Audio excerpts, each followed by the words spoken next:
दिसंबर की रात थी। आसमान में काले बादल ऐसे उमड़ रहे थे जैसे कोई बड़ा तूफान आने वाला हो। रह रहकर बिजली कड़क रही थी और शहर की चकाचौंध से दूर नीलगिरी अपार्टमेंट के सामने एक टैक्सी आकर रुकी।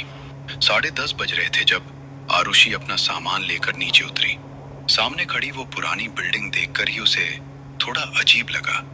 दीवारें सीलन भरी थी और वहां की हवा में कुछ भारीपन था। आरुषि गेट की तरफ बढ़ी तो देखा वहां एक बूढ़ा वॉचमैन रामू काका बैठा है। उसकी आंखें एकदम सफेद और बेजान थीं, जैसे वो देख तो रहा हो पर उसकी नजरों में कोई चमक ना हो। आरुषि ने हिचकते हुए कहा, नमस्ते काका, मैं आरुषि, फ्लैट 1312 की नई मालकिन। काका ने धीरे से सर उठाया और उनके चेहरे पर एक ऐसी मुस्कान आई जिसे देखकर किसी के भी रोंगटे खड़े हो जाएं। उन्होंने चाबियों का गुच्छा उसकी तरफ बढ़ाते हुए कहा, आ गई बेटी, हम सब तेरा ही इंतजार कर रहे थे। ये ले चाबी, पर संभल कर, आज की रात बहुत भारी है। आरुषि जैसे तैसे 13वें फ्लोर पर पहुंची। कॉरिडोर की लाइटें बार बार जल बुझ रही थीं। उसने कांपते हाथों से 1312 नंबर का दरवाजा खोला। अंदर सब कुछ सफेद चादरों से ढका हुआ था। आरुषि के मन में एक ख्याल आया, यार, शहर के बीच इतना बड़ा फ्लैट मुझे इतने सस्ते में मिल कैसे गया? पर उसने खुद को तसल्ली दी। वाइन की एक बोतल खोली और सोफे पर बैठ गई। पर्स से दादाजी की फोटो निकालकर वो मुस्कुराई। देख रहे हो दादाजी, आखिरकार मैंने अपना घर ले ही लिया। पर उसकी ये खुशी ज्यादा देर नहीं टिकी। ठीक 11:30 पर सन्नाटे को चीरते हुए एक लैंडलाइन फोन की घंटी बजी। आरुषि का माथा ठनका, क्योंकि उसने तो कोई फोन लगवाया ही नहीं था। उसने डरते डरते रिसीवर उठाया। दूसरी तरफ से किसी के जोर जोर से सांस लेने की आवाज आ रही थी। उसने पूछा, हेलो, कौन बोल रहा है? उधर से एक बेहद डरावनी और धीमी आवाज आई, दरवाजा खुला छोड़ देना आरुषि, आज 31 तारीख की रात है, हम सब आ रहे हैं। आरुषि की सिकटी पिट्टी गुम हो गई। उसने फिर पूछा, कौन बोल रहे हैं आप? आरुषि की बात अभी पूरी भी नहीं हुई थी कि दूसरी तरफ से जोर जोर से हंसने की डरावनी आवाजें आने लगी और अचानक फोन कट हो गया।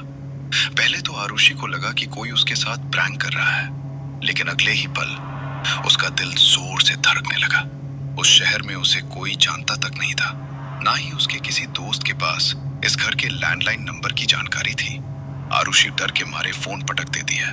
तभी उसके मोबाइल पर एक नोटिफिकेशन आता है। वो स्क्रीन देखती है, अलर्ट, मेन डोर अनलॉक हो गया है। वो भागकर हॉल की तरफ देखती है। मुख्य दरवाजा अपने आप धीरे धीरे खुल रहा है। बाहर कॉरिडोर में पूरी तरह अंधेरा है। कौन है वहाँ? ये मजाक बंद करो। वो दरवाजा बंद करती है और उसे जोर से लॉक कर देती है। वो हाँफ रही है।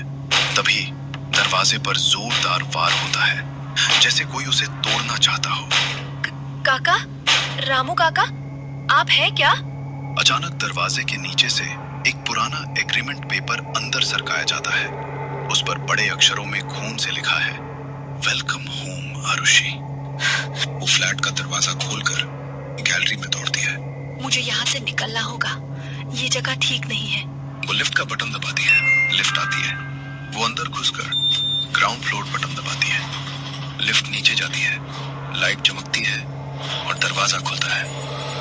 आरुषि बाहर कदम रखती है, लेकिन सामने का नजारा देखकर आरुषि का चेहरा खौफ से सफेद पड़ जाता है। सामने ग्राउंड फ्लोर नहीं, बल्कि वही फ्लैट 1312 का हॉल था। मेज पर रखा वाइन का ग्लास अब भी वहीं था। आरुषि को यकीन नहीं होता। वो सीढ़ियों की तरफ भागती है। वो एक मंजिल नीचे उतरती है, दूसरी मंजिल, और जैसे ही वो तीसरी मंजिल का दरवाजा खोलती है तो वो फिर से अपने ही फ्लैट के सामने खड़ी थी। नहीं, ये नहीं हो सकता। मैं बाहर क्यों नहीं जा पा रही हूँ? आरुषि थककर दीवार के सहारे बैठ जाती है। तभी उसे अपने कान के पास किसी के फुसफुसाने की आवाज आती है, आरुषि, यहाँ देखो, हमारे पास आओ। वो देखती है कि दीवार का पेंट झड़ने लगा है।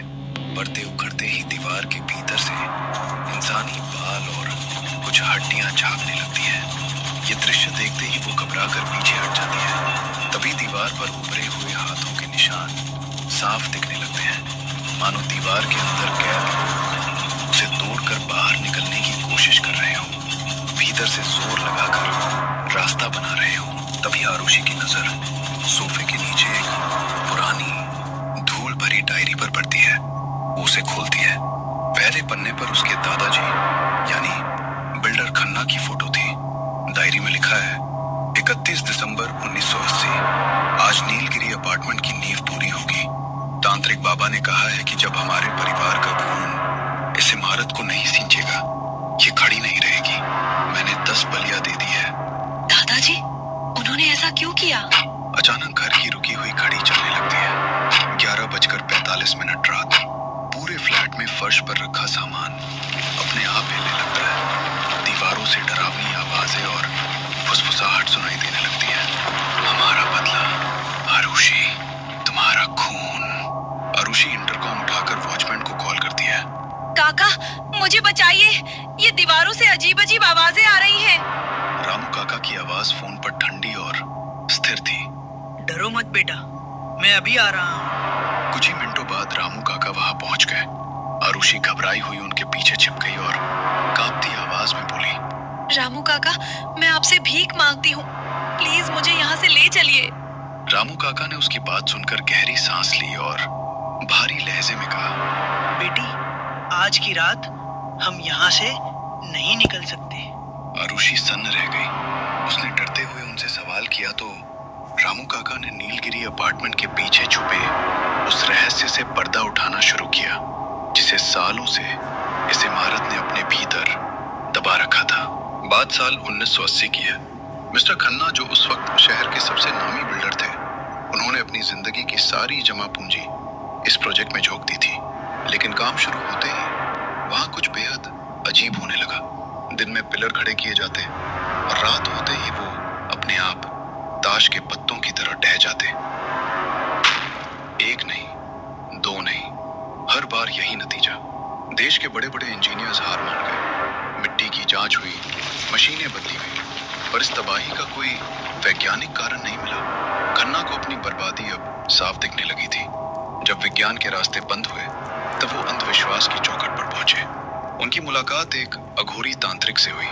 उस तांत्रिक ने जमीन को घूरते हुए बस इतना कहा, खन्ना, ये जमीन ईंटों का बोझ नहीं, ये तो कुछ और मांग रही है। इमारत खड़ी करने का वादा तो मिला, लेकिन एक भयानक शर्त के साथ। शर्त थी 31 दिसंबर 1980 की काली रात को कुल 11 बलियां। उसमें कहा, देख, वो 10 बलियां गुमनाम मजदूरों और बेघरों की जलेगी, जिनकी गिनती न पुलिस के पास है न ऊपर वाले के पास। दुनिया उन्हें भूल चुकी है लाला, लेकिन 11वीं बलि ये किसी एरे गहरे की नहीं होगी, ये तेरे अपने खून की होगी, तेरे अपने खानदान की कोई चिराग की। डर और लालच में अंधे होकर खन्ना ने इंसानियत बेच दी। उसमें उन 10 मजदूरों को धोखे से मौत के घाट उतार दिया। उनका खून नींव में पड़ते ही इमारत सचमुच खड़ी होने लगी। लेकिन जब 11वीं बलि का वक्त आया, जब खन्ना को अपने ही परिवार का गला काटना था, तो वो पीछे हट गए। उनकी हिम्मत जवाब दे गई। कुदरत और काली शक्तियों को धोखा नहीं दिया जा सकता। उसी रात उसी कंस्ट्रक्शन साइट से गिरकर खन्ना की रहस्यमयी मौत हो गई। पुलिस फाइलों में वो महज एक एक्सीडेंट था, लेकिन असल में वो उस तोड़े गए वादे की सजा थी। तंत्र अधूरा रह गया और बस तभी से नीलगिरी अपार्टमेंट की वो प्यासी दीवारें अपनी उस आखिरी 11वीं बलि के इंतजार में आज भी जाग रही हैं। कहानी सुनते सुनते आरुषि का गला सूख चुका था। रामू काका की आवाज खामोश हो गई, लेकिन कमरे का तापमान अचानक गिर गया। आरुषि ने कांपते हुए रामू काका की आंखों में देखा। वो अब एक बेबस बूढ़े की आंखें नहीं थी, बल्कि उनमें एक अजीब सी क्रूरता तैर रही थी। आरुषि धीरे से पीछे खिसकी और अटकते हुए बोली, लेकिन आप मुझे ये सब क्यों बता रहे हैं? रामू काका के चेहरे पर वही रोंगटे खड़े कर देने वाली मुस्कान वापस लौट आई और उनकी गर्दन एक अजीब झटके के साथ टेढ़ी हुई। बाहर शिकारी जाल बिछाता है पंछी को आजाद करने के लिए नहीं, उसे कैद करने के लिए। 45 साल से मैं इस गेट पर बैठा हूं ताकि खन्ना का खून वापस आए और उस अधूरे वादे को पूरा करे। आरुषि को झटका लगा। उसे समझ आ गया कि जिसे वो अपना रक्षक समझ रही थी वो दरअसल इस काल कोठरी का पहरेदार है। मतलब वो 11वीं बलि मैं हूँ?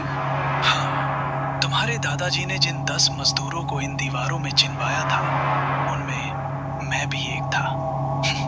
हम सब की रूहें भूखी हैं, वो तुम्हारे इंतजार में दीवारें पकड़े खड़े हैं। आज हिसाब बराबर होगा। तभी दीवार घड़ी ने टिक टिक करना बंद कर दिया। कांटा 11:59 पर था। अचानक कमरे की बत्तियां बुझ गईं।